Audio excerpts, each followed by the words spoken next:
Alors on ressort les pulls de Noël parce que en ces temps enneigés, je me disais que c'était le moment idéal de vous parler de l'année 2023, donc l'année qui va suivre, et plus précisément comment faire pour faire des rencontres en 2023, sachant que je vois depuis des années déjà des commentaires de personnes qui disent aujourd'hui en 2022 c'est impossible, aujourd'hui en 2020 c'est impossible, aujourd'hui en 2015 c'est impossible, etc. Et je vous avoue que j'en ai un peu marre parce que de 1 c'est des conneries et de 2 c'est des excuses. Vous prenez comme vous voulez, mais en tout cas ce n'est pas la réalité et mon but aujourd'hui, c'est de vous montrer que c'est possible, malgré tout.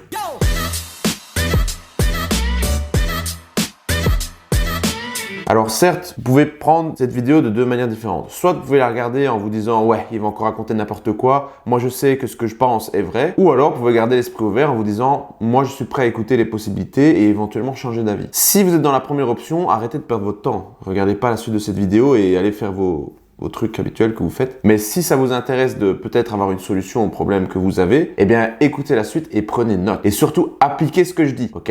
Ne commencez pas juste à regarder, juste pour le plaisir de regarder. Donc, quelle est en fait la différence cette année, donc l'année 2023, je vais prendre cette année, mais ça vaut pour les 5 dernières années, bien sûr. Qu'est-ce qui a fondamentalement changé dans les relations hommes-femmes? Eh bien, deux choses. Premièrement, les exigences des femmes ont augmenté de manière générale et le niveau qualité des hommes, généralement, a baissé. Ou plutôt, il s'est mal distribué. Pour avoir un peu plus de détails, je vous renvoie à ma vidéo où le titre c'est la société, où en fait j'explique avec un peu plus de détails mon interprétation de comment les choses ont évolué, ok? Donc je vais pas re-rentrer dans les détails ici. Le but de cette vidéo, c'est plutôt de vous apporter des solutions concrètes. Ce que vous pouvez faire tous les jours, là, quand vous vous levez le matin ou l'après-midi, peu importe. Par contre, ce que je vais rajouter en complément de cette vidéo dont je vous ai parlé, c'est que les femmes, de manière générale, à partir d'un certain âge, ne sont pas stupides. Elles ont bien compris ce qu'elles pouvaient garder ou ne pas garder comme homme, ok? Donc elles se doutent bien qu'elles ne vont pas pouvoir, la plupart, garder un homme riche, célèbre, plutôt beau gosse, etc. C'est juste irréaliste, ok? Par contre, elles veulent un minimum et ce minimum est devenu tellement rare que c'est bien ça le problème. Donc en gros, si vous avez un travail, ok, vous gagnez correctement votre vie pour pouvoir économiser, partir de temps en temps en vacances, aller de temps en temps au resto avec elle, de temps en temps lui offrir un petit cadeau, ce genre de choses, ou en tout cas mutuellement vous pouvez faire ces choses-là entre vous, et bien là, vous avez matériellement ce qu'il vous faut déjà, ok? Vous n'avez pas besoin d'être beaucoup plus riche ou plus célèbre, etc. Ce n'est pas ce qu'elles recherchent, la majorité en tout cas. En tout cas, elles savent que ce n'est pas réaliste de rechercher plus que ça, et elles recherchent au moins déjà ce minimum matériellement. Okay. Par contre, là où la plupart des hommes ont un manque, c'est au niveau du caractère. C'est-à-dire que la plupart sont devenus plutôt faibles d'esprit. Parce que, à cause de plein de paramètres, on va pas rentrer dans le détail, mais la plupart des hommes aujourd'hui sont incapables de simplement tenir tête à leur femme. Surtout quand ils sont amoureux. Et c'est là le problème. Puisque, du coup, si vous tombez sur une fille qui vous correspond réellement, mais que vous n'êtes pas capable, malgré ces émotions que vous avez pour elle, de simplement tenir vos positions et vous dire non, je pense que j'ai raison, donc je vais continuer, ou en tout cas je vais argumenter, puisque vous voulez éviter des disputes, par exemple, vous voulez éviter le conflit, bien à ce moment-là, elle va perdre du respect pour vous et donc elle va devenir de moins en moins amoureuse. Et elle, ce qu'elle veut en fait, et c'est ce que vous pensez quand vous vous dites qu'elles aiment les connards, entre guillemets, elles veulent un homme qui ait confiance en lui et qui sache ce qu'il veut et ce qu'il est, et qui connaisse sa valeur et qui sait du coup tenir tête quand il pense que c'est la bonne chose à faire. Cette capacité-là est une capacité masculine clé. Donc, si vous ne possédez pas cette caractéristique-là, ce n'est qu'une question de temps avant que votre femme vous trompe, vous largue, etc. Ok? Donc, c'est à ce niveau-là surtout, en tout cas principalement, que les femmes vont être déçues. Elles veulent un homme, elles veulent un vrai mec en quelque sorte. Donc si vous entendez toujours les femmes vous dire « Ah, moi je veux un mec qui soit comme ça, comme ça, comme ça, et que ce soit un vrai mec, et que c'est un vrai mec, c'est ça la base, ok? Donc si vous n'avez pas cette base-là, vous allez vous tirer une balle dans le pied, simplement. C'est qu'une question de temps avant que la relation parte en sucette. Et si vous pensez que vous êtes dans une relation, par exemple, où vous n'êtes pas spécialement un vrai mec, mais que vous êtes respectueux, blablabla, je peux vous assurer que votre copine, dans un moment de faiblesse, va vous tromper parce que elle n'a pas cette masculinité qui la rassure quelque part. Elle n'a pas ce fantasme qui est le masculin, vous voyez? Une femme, même si elle est dans une relation où tout se passe très bien, si elle n'a pas cette excitation d'être avec quelqu'un qui est masculin, eh bien elle va aller la rechercher ailleurs, que ce soit consciemment ou inconsciemment. Ou en tout cas, elle ne sera pas épanouie. Et vous allez le ressentir et vous allez peut-être en payer les conséquences. Donc, faites attention à cela du coup. Et cette capacité du masculin, c'est la capacité à gérer votre tension émotionnelle. Donc, c'est-à-dire que s'il y a une émotion comme la peur, la colère, la tristesse, etc., vous êtes capable de rester stoïque face à ces émotions internes et donc fatalement externes. Vous êtes capable de maintenir simplement votre sang-froid. Donc, dans ce que je vais expliquer à la suite, il va y avoir ce que je vais mentionner comme étant les compétences masculines clés. Ok, donc faites bien attention et notez-les car elles sont les plus importantes.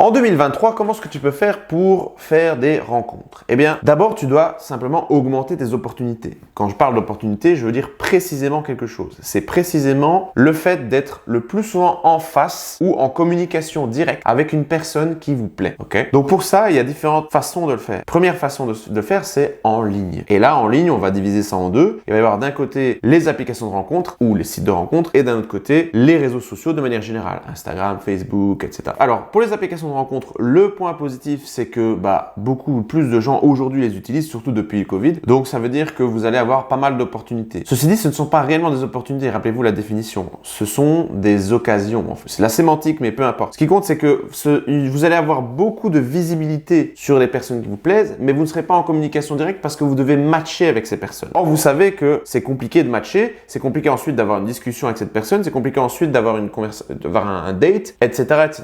Donc, vos possibilités sont fortement réduites, surtout à cause d'un élément clé qui est que vous êtes en compétition avec énormément de mecs. Ce que je vais dire là maintenant est extrêmement important pour la suite. Tout ce qui est facile, c'est-à-dire tout ce qui requiert peu de tension et de gestion de la tension émotionnelle en vous, donc les capacités masculines qui, rappelez-vous, sont devenues rares. Tout ça va être sélectionné par la majorité des mecs comme moyen favori pour aller rencontrer des femmes. Donc ça veut dire qu'au plus ça vous paraît facile émotionnellement de rencontrer des femmes dans tel contexte, au plus vous allez avoir de compétition dans ce contexte. Généralement parlant, maintenant il y a des exceptions et je vais en parler. Ce qui veut dire que si en ligne ça vous paraît plus facile parce que voilà, vous ne vous prenez pas de rejet, vous êtes comme ça à distance, voilà, vous ne voyez pas quand quelqu'un vous refuse en soi, enfin pas directement, eh bien au plus vous allez avoir de personnes qui vont faire la même chose que vous. C'est pour ça que vous allez avoir une distribution de Pareto, donc c'est-à-dire que vous allez avoir 20% des mecs qui ont accès à 80% des femmes. Donc j'ai parlé des points positifs et des points négatifs. Maintenant en ce qui concerne les réseaux sociaux, et c'est là qu'il y a une petite exception par rapport à ce que je viens de dire. Par exemple, si on prend Instagram, vous allez avoir certainement bien sûr des filles qui ont énormément de followers et donc dans ce cas de figure, vous allez avoir beaucoup de compétition, donc c'est compliqué de sortir du lot. Mais vous allez pouvoir, si vous êtes malin, vous allez pouvoir trouver des profils de filles qui au contraire ont peu de followers et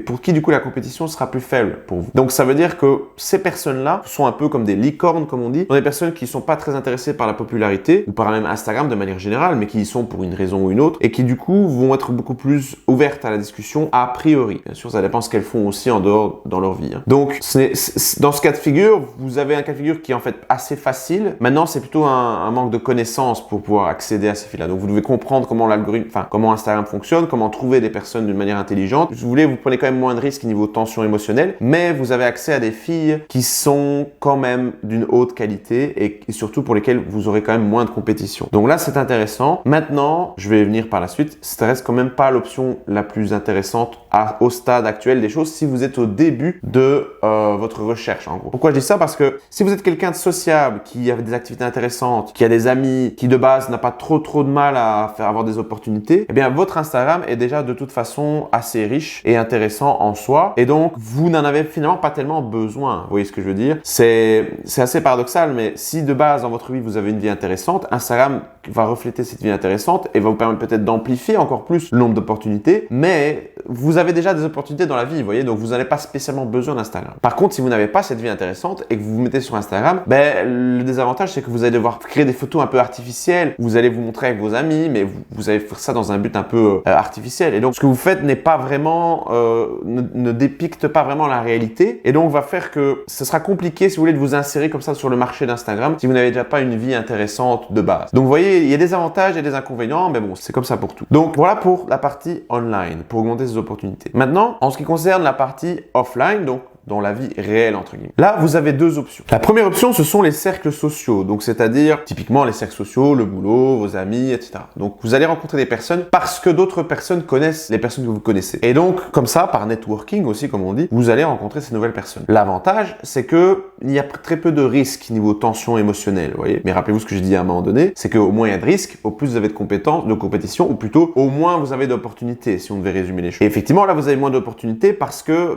simplement, le nombre de personnes nouvelles qui s'insèrent dans votre cercle social est relativement restreint, en tout cas pour la majorité des gens. D'ailleurs, même pour la majorité des gens, il n'y a quasiment aucune nouvelle personne qui s'insère dans le cercle social, voyez. Donc, vous avez moins de risques, mais vous avez moins d'opportunités. Par contre, si vous faites déjà partie de ces personnes qui ont un lifestyle assez cool et varié, où vous avez un travail où vous rencontrez naturellement ce travail par une personne, je pense par exemple barman, steward de l'air, bref, eh bien, vous allez naturellement, du coup, votre cercle social va naturellement être enrichi régulièrement, et là, vous n'avez pas besoin de faire autre chose généralement. Rien que ça vous suffira si vous savez vous y prendre un petit peu avec les femmes. Et à ce moment-là, bah voilà, vous n'avez pas besoin d'aller voir ailleurs, en gros. Mais pour la majorité d'entre vous, ce n'est pas le cas. Donc, il vous reste une dernière possibilité, ce sont les approches à froid. Donc, c'est-à-dire, vous allez de manière intentionnelle vous diriger vers une personne qui vous plaît, aller l'aborder et déclarer votre intérêt généralement le plus tôt possible, puisque le but, c'est de savoir pourquoi vous lui parlez, enfin, elle veut bien savoir quel est le contexte. Et si vous mentez en prétextant quelque chose alors que ce n'était pas ça, ça va finir par se savoir. Donc, il vaut mieux le plus vite possible dire que voilà, vous la trouvez intéressante de manière générale. Donc, les contextes peuvent être variés. Ça peut être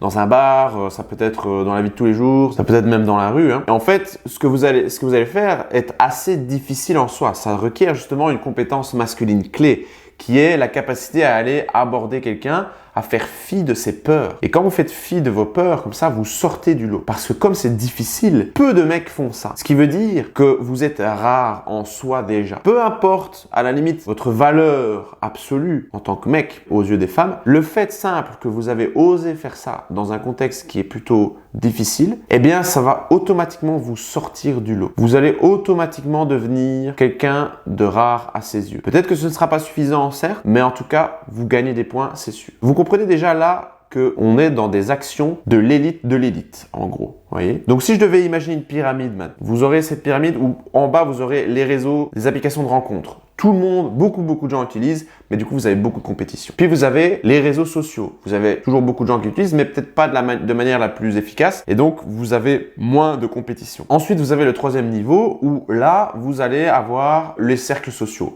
Où là, effectivement, peut-être tout le monde fait ça de manière déjà naturelle, mais vous avez beaucoup moins d'opportunités. Et donc, ceux qui arrivent à avoir beaucoup d'opportunités dans ce niveau-ci sont très rares. C'est pour ça que la largeur de ce niveau de la pyramide est effectivement plus faible. Et au sommet du sommet, vous avez les gens qui font des approches à froid, donc qui osent aborder. Et dans ce sommet de la pyramide, on pourrait même diviser encore en deux. C'est-à-dire les gens qui abordent dans les milieux où c'est socialement accepté, entre guillemets, ou commun d'aborder, donc c'est-à-dire les bars, les boîtes de nuit, où là, il y a effectivement beaucoup de gens qui le font. Mais encore, ils y vont, mais est-ce qu'ils abordent réellement? Ça, c'est une autre question. Et au sommet du sommet, ce sont vraiment les environnements où c'est difficile puisque socialement il y a plus de pression, c'est-à-dire la vie de tous les jours, genre un magasin, la rue, etc., etc. Voyez. Donc, vous avez alors un choix à faire à ce niveau-là. Soit vous décidez de faire ce que tout le monde fait et alors vous allez devoir mettre beaucoup plus d'énergie au final puisque vous allez devoir sortir de la compétition, vous devez vraiment augmenter votre valeur de manière presque drastique. Ou alors, vous allez au sommet de la pyramide, vous essayez de maîtriser ce qui est peut-être au début extrêmement difficile, c'est-à-dire d'aborder, de sortir de sa zone de confort. Et en faisant ça, vous allez avoir accès à un certain nombre de femmes pour qui la majorité des hommes n'ont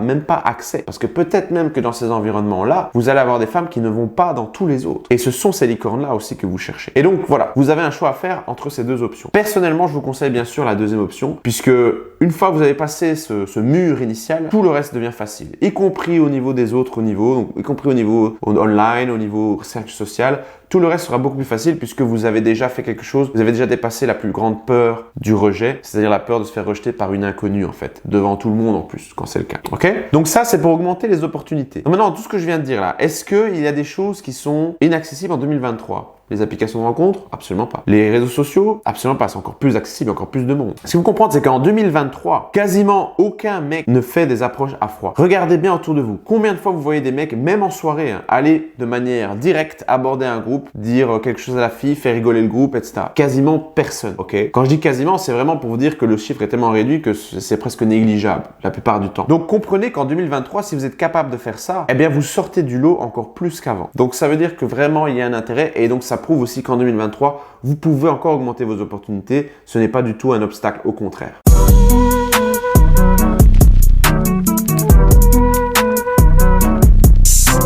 Maintenant, en ce qui concerne le fait de créer de l'attraction. Okay. Donc une fois que vous êtes face à une personne qui vous plaît, vous devez créer cette attraction puisque effectivement, ce n'est pas tout d'être en face, il faut aussi en faire quelque chose. Vous devez capitaliser sur ces opportunités. La première chose qu'il faut savoir, c'est que quand on dit qu'il faut créer de l'attraction, et ça vaut pour tout, quand on parle de séduction, quand on parle qu'on dit qu'on est un séducteur ou qu'on est beau gosse, qu'on est plutôt du succès avec les filles, et ça prend en compte des personnes comme moi par exemple qui enseignent dans ce domaine, eh bien vous devez comprendre que notre but, donc aux gens comme ça, n'est pas de plaire à tout le monde. Ceux qui essayent de plaire plaire à tout le monde, ce sont pas des gens efficaces et ce sont, à mon avis, pas des personnes qui ont le plus de succès. Ou alors, c'est des personnes simplement qui simplement vont se contenter de relations superficielles. Pourquoi? Parce que si vous plaisez à tout le monde, si vous êtes un ami de tout le monde, ça veut dire que vous êtes l'ennemi de vous-même. Donc, vous ne pouvez pas à la fois être vous-même à 100% et en même temps plaire à tout le monde, c'est impossible. Vous-même, vous n'aimez pas tout le monde. Donc pourquoi est-ce que tout le monde devrait vous aimer? Ça n'a aucun sens. C'est complètement irrationnel. Donc à partir du moment où vous avez bien compris ce constat, vous devez définir votre audience cible. C'est un terme marketing qui veut dire les personnes qui correspondent,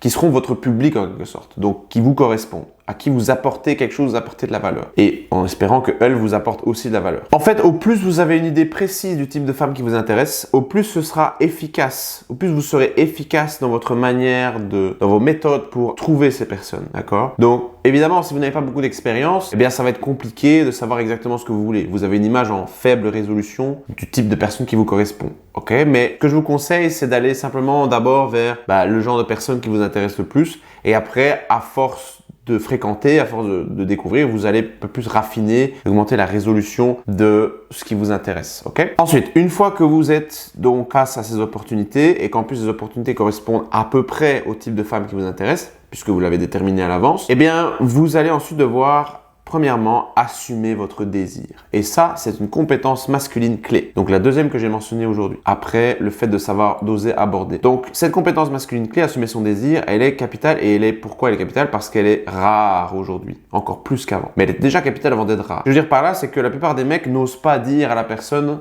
clairement qu'ils sont intéressés. Alors, il y a dire ou montrer, ok? Donc, simplement assumer son désir. Voilà, on peut pas être plus clair. Donc, vous devez simplement, à un moment donné dans la conversation, lui faire comprendre que cette interaction-là n'est pas uniquement amicale, ok? Vous êtes intéressé par plus que de l'amitié. Alors, bien sûr, au début, vous allez faire des compliments un petit peu vagues, du style j'aime bien ton style ou je te trouve très belle, ce genre de choses-là, ok? Qui sont finalement des compliments assez basiques. Et certes, ça ne fonctionne peut-être pas, ce ne sont peut-être pas les meilleurs, mais par défaut, si vous n'avez rien d'autre de plus spécifique à dire, eh bien, dites ça. Maintenant, ce que je vous conseille, c'est à force de fréquenter des femmes, de commencer à repérer vraiment les traits de caractéristiques vraiment précis qui vous intéressent. Ça va de pair avec ce que j'ai dit juste avant, par rapport à votre audience cible. Et plus précisément, si vous voyez quelqu'un qui vous plaît, essayez de deviner pourquoi elle vous plaît. Essayez de vous dire vraiment, ok, elle me plaît parce que j'adore ses cheveux, j'adore qu'elle prend soin de ses mains, elle a fait de la manucure, j'aime bien ses bijoux, j'aime bien son style, j'aime bien le fait qu'elle prend soin de son corps, on voit qu'elle fait du sport, elle s'entretient et ça j'aime bien. Et vous pouvez dire, peut-être pas tout ça, mais en tout cas certains éléments de cette liste, vous pouvez le lui dire, puisque ce sont des éléments généralement pour lesquels elle leur a mis des efforts. Et donc si vous faites un compliment pour montrer que vous la trouvez désirable, eh bien faites un compliment qui au moins la valorise par rapport à ses efforts. Là, vous sortez déjà plus du lot. Maintenant, pour finir ce chapitre d'assumer son désir, vous devez comprendre qu'il y a beaucoup de gars qui, effectivement, assument leur désir, mais ils le font avec manque de respect. Et c'est pour ça que vous devez vous distinguer de ces personnes-là, parce que ces personnes-là, justement, vous ne voulez pas vous associer à elles. Donc, assumez votre désir, mais faites-le avec respect. C'est là que ça fera toute la différence et c'est là que les compliments que vous allez faire, ou simplement le compliment que vous faites en assumant votre désir en soi, eh bien, c'est là que ces compliments seront valorisés. Alors, ensuite, ce que vous devez comprendre, c'est que quand vous allez être face à ces personnes qui vous intéressent, vous allez par nature, si vous n'avez pas beaucoup d'opportunités, avoir une tendance à être dans le besoin que ça fonctionne. Vous voyez, vous allez être, comme on dit en anglais, needy, du verbe need, qui veut dire avoir besoin. To need, avoir besoin. Donc ici, vous devez absolument vous éloigner de ce mindset-là. Vous devez absolument vous détacher émotionnellement de la personne au moment où vous êtes avec elle. Qui est aussi une compétence masculine clé, donc c'est la troisième. C'est-à-dire être capable d'être détaché émotionnellement de la personne, de ne pas être dans le besoin. Vous voyez? Alors bien sûr, beaucoup de gens aujourd'hui, notamment dans toutes ces nébuleuses de la red pill, vont vous dire que vous devez ne pas avoir besoin des femmes et comme ça, elles vont vous courir après. C'est vrai dans ce cas de figure-là. Ça veut dire une fois que vous êtes en face d'elle, effectivement, si vous montrez que vous n'avez pas besoin d'elle, vous allez l'intriguer et donc elle va être encore plus intéressée par vous. Ceci dit, faites attention puisque dans le processus que je viens d'expliquer, vous devez vous concentrer, vous devez activement aller rechercher des opportunités. Donc c'est déjà incompatible avec ça. Si vous ne recherchez pas d'opportunités, vous n'allez pas en avoir. Ok? Ne pensez pas que les gens vont venir vous courir après comme ça juste parce que vous avez un peu d'argent. C'est pas comme ça que ça se passe. Ou alors oui, mais ce seront peut-être pas forcément les filles qui sont les plus intéressantes. Ensuite, ce que vous devez comprendre, c'est que même si vous êtes détaché et du coup vous créez de l'attraction, si vous êtes trop détaché, eh bien vous allez du coup lui faire perdre l'espoir de pouvoir vous atteindre. Okay? Donc vous devez montrer que vous êtes accessible sans pour autant être needy. Okay? Pour ça, je vous renvoie à la vidéo La Zone Grise que j'ai faite qui explique très très bien cela. Donc vous montrez que vous n'êtes pas needy. Alors comment faire du coup pour générer de la valeur, pour générer de l'excitation, pour générer de l'amusement dans votre interaction si de base vous êtes un peu détaché, vous n'êtes pas needy? Eh bien la réponse est la suivante. Vous devez être capable de vous amuser vous-même presque tout seul, entre guillemets, mais l'inclure, elle, dans la dynamique de votre amusement. D'accord? Donc ça veut dire que ce que vous dites, ce que vous faites avec elle, n'a pas pour but de l'amuser spécialement, elle, mais de vous amuser d'abord vous. Ce qui veut dire que vous allez fatalement ne pas correspondre à certaines personnes, ok? Donc, vous allez fatalement, de temps en temps, froisser certaines personnes, ok? En fonction de votre objectif, qui va être soit d'être en couple ou de simplement fricoter à gauche à droite, ce sera votre décision ensuite de décider si la personne, vous voulez simplement l'ignorer, du coup la dégager parce qu'elle ne vous correspond pas, vu qu'elle ne s'amuse pas, elle n'a pas le même humour que vous et tout, ou si vous voulez calibrer vos propos pour que vous, si vous l'avez un peu froissé, eh bien vous calibrez et que du coup elle soit de nouveau inclue dans votre dynamique de fun, d'amusement. À ce moment-là, vous êtes plus dans l'optique de je veux peut-être pas qu'elle me corresponde à 100% parce que c'est juste pour un plan d'un soir, donc on s'en fout, quoi. Voyez. Donc, c'est à vous de décider. Mais ce que je veux dire, c'est que vous ne devez pas être needy, vous devez vous amuser et en fonction ensuite de vos objectifs qui seront plan d'un soir ou vous trouvez une personne qui vous correspond réellement, eh bien, vous devez décider si vous voulez plus ou moins calibrer votre amusement, entre guillemets, ou si vous voulez être à fond vous-même, dans le flow, comme on dit, vous amuser à fond et prendre ce qui reste en quelque sorte.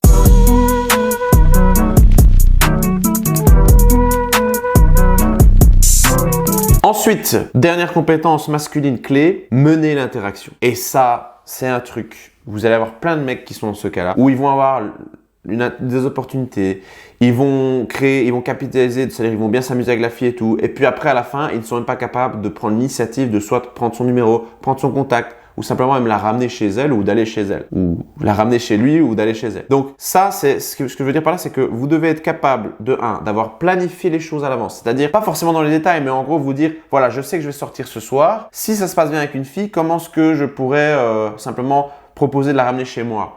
Ou quel prétexte on pourrait utiliser pour que ce soit pas trop bizarre, c'est-à-dire par exemple aller prendre un dernier verre à la maison, prendre un café, aller manger un bout ensemble après la boîte de nuit ou après le bar, etc. Ou si vous êtes dans la rue, que ça se passe bien avec une fille, dans quel café vous pourrez aller boire un verre ensemble si ça se passe bien. Bref, vous devez en gros avoir une image à peu près claire dans votre tête de comment vous allez escalader les choses après si ça se passe très bien. Okay. Ensuite, ça veut dire aussi d'être capable de lire les signes. Donc, d'être capable à un moment donné de vous dire, ok, là j'ai l'impression qu'elle s'amuse, j'ai l'impression qu'elle m'aime bien, j'ai exprimé mon désir, elle n'a pas dit non, en tout cas elle est toujours là, donc ça sous-entend qu'elle est potentiellement intéressée et a priori elle n'a pas l'air de vouloir s'en aller, donc je pense que c'est la bonne idée maintenant de commencer à aller plus loin. Okay. Ce genre de choses, vous êtes capable d'analyser, de voir et vous êtes capable du coup d'agir en fonction de ça. Okay. Pour ça, ce qui est hyper important, c'est d'être observateur. Donc, vous devez garder toujours les yeux ouverts, ne pas trop être dans votre tête, être vraiment dans le moment présent, être capable de vous amuser du coup avec elle, puisque vous êtes dans le moment présent, vous vous amusez, mais aussi en même temps du coup d'observer sa réaction, de pouvoir calibrer par rapport à ça, toujours bien sûr en fonction de vos objectifs, et donc d'aller plus loin. Ok ? Donc ça, c'est en gros la quatrième et dernière compétence masculine clé. Donc les 4 compétences masculines clés sont les suivantes. Être capable d'aborder, être capable d'assumer son désir, ne pas être needy, donc simplement d'être autosuffisant, et dernièrement de pouvoir mener l'interaction. Donc vous voyez, toutes ces compétences-là, finalement, vous demandent de diminuer un peu votre empathie. D'accord? Donc vous devez, si vous êtes quelqu'un de sensible, diminuer votre empathie simplement en ayant un petit peu plus rien à foutre de ce que les autres pensent de vous. Et alors à ce moment-là, vous allez être capable de générer la plupart de ces actions-là. Donc simplement, voilà, si vous êtes trop dans un extrême, vous devez peut-être aller un petit peu plus dans l'autre extrême avant de trouver votre juste milieu. C'est un peu l'idée. Donc voilà comment en 2023, vous pouvez faire des rencontres et capitaliser ensuite sur ces rencontres. Tout ce que j'ai dit est applicable aujourd'hui. Il n'y a pas d'excuse. Peu importe votre niveau, vous allez peut-être pas attirer tous les niveaux, vous voyez, la couche sociale, mais en tout cas, vous allez attirer un certain nombre et vous allez pouvoir commencer à progresser. Parce qu'après, comme vous allez avoir quelques résultats positifs, eh bien, vous allez être motivé à aller encore plus loin, encore plus loin, encore plus loin, encore plus loin. Donc, si tout ceci vous paraît un peu compliqué, sachez que ce n'est compliqué que parce que vous imaginez devoir faire tout cela d'un coup. Ce que vous devez vous concentrer là maintenant, c'est d'abord d'augmenter vos opportunités en faisant les premières choses que j'ai dites. En vous entraînant déjà à savoir aborder les filles dans des contextes de la vie de tous les jours, même si c'est très difficile, en vous concentrant uniquement là-dessus déjà, vous allez déjà faire un pas de géant. Rien que ça déjà, ça va complètement changer votre vie. Oubliez peut-être même tout ce que j'ai dit par rapport à la suite. Si déjà vous vous concentrez sur ce début-là, sur l'abordage, vous allez complètement changer votre quotidien. En 2023, en 2024, peu importe l'année. Et j'ai envie de dire une dernière chose, c'est quelle est l'alternative? Quelle est l'alternative? Terminez votre lignée. Pensez bien à une chose, c'est que depuis des millions d'années, peu importe vos croyances, ok, en tout cas depuis le haut de l'humanité, vous êtes le résultat d'une lignée ininterrompue. Tous vos ancêtres ont réussi à se reproduire, tous sans exception. Vous êtes un miracle. Ce miracle, c'est vous. Et donc, ne me dites pas que c'est impossible pour vous de trouver ou de dépasser ces choses-là. Vous avez l'ADN pour, ok? Donc, vous êtes capable de vous reproduire. Vous êtes capable de trouver quelqu'un et de faire en sorte que ça fonctionne. Donc, allez-y, peu importe l'année. Sur ce, je vous dis à une prochaine vidéo.